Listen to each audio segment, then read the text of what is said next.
इस ट्यूटोरियल में हम इनपुट कमांड को समझेंगे। बेसिकली इनपुट कमांड का यूज़ है कि जब भी प्रोग्राम रन किया जाता है, इनपुट कमांड यूज़र से इंफॉर्मेशन लेती है और वो इंफॉर्मेशन जो है वेरिएबल में स्टोर कर देती है।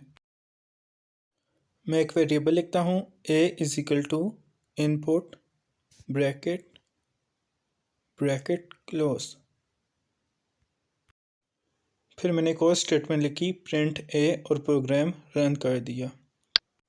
अब प्रोग्राम जो है वो यूज़र से इनपुट मांगेगा। मैंने 76 इनपुट लिखी।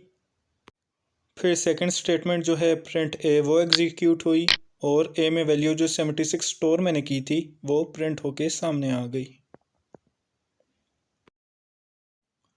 इसी तरह मैं एक और वेरिएबल डिक्लेयर करने जा रहा हूँ b is equal to input bracket close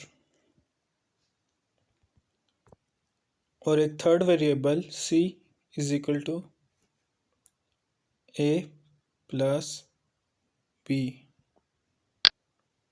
और c को प्रिंट करवाऊंगा। प्रिंट c लिख दिया।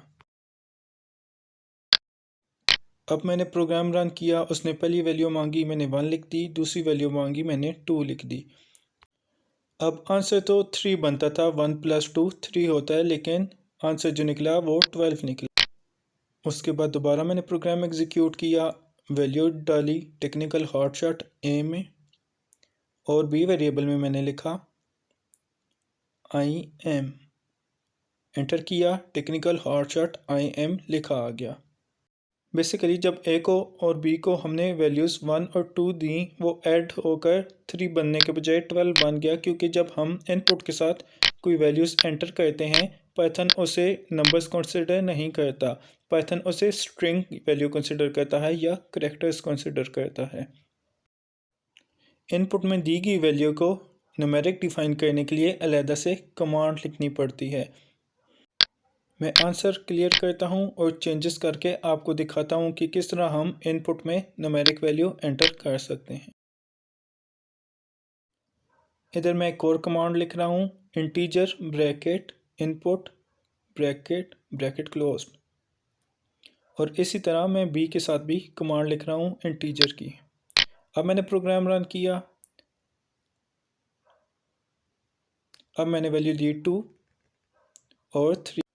अब जो सम निकला है 2 + 3 का वो 5 निकला है, क्योंकि मैंने इनपुट में दी गई वैल्यू को इंटीजर डिफाइन कर दिया है इंटीजर की कमांड लगाकर।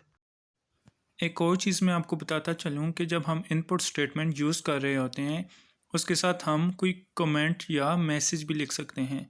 जैसा कि मैं लिख रहा हूँ एंटर फर्स्ट नंबर, एक स्टेटमेंट ये लिख दी मैंने। फिर बी इनपुट इन्वर्टेड कॉमास में एंटर सेकंड नंबर। बेसिकली आपने जो मैसेज स्टेटमेंट लिखनी है वो आपने हमेशा इन्वर्टेड कॉमास में लिखनी है, बेशक वो सिंगल इन्वर्टेड कॉमा हो या डबल इन्वर्टेड कॉमास। जैसा कि फर्स्ट 2 स्टेटमेंट्स जो हैं वो तो मैंने डबल इन्वर्टेड कॉमास में लिखी हैं, लेकिन थर्ड स्टेटमेंट जो है वो मैंने सिंगल इन्वर्टेड कॉमास में लिखी है ताकि आपको कोई डाउट ना रहे। फिर मैंने स्टेटमेंट लिखी प्रिंट A, फिर प्रिंट B, फिर प्रिंट C। मैंने प्रोग्राम रन कर दिया।